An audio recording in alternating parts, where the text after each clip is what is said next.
Duolingo English Test Speaking Modules Practice. Welcome to the Duolingo English Test Speaking module. In this exciting and dynamic section, you will face 5 engaging questions designed to showcase your speaking skills.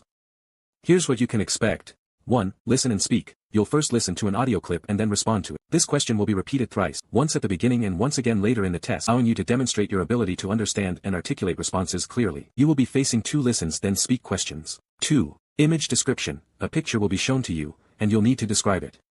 This challenges your ability to communicate details and observations in English.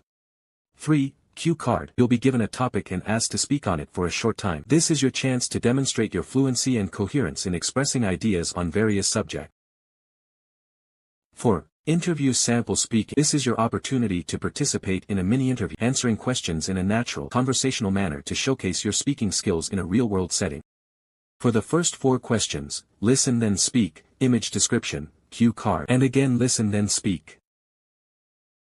You will get 20 seconds to prepare. Or listen then speak, you have to listen to the audio thrice and prepare the answer within that 20 seconds. You have to speak minimum 30 seconds and maximum 90 seconds for the first 4 questions. For the interview sample speaking you will get 30 seconds for preparation and have to speak minimum for 1 minute and maximum of 3 minutes. No taking notes.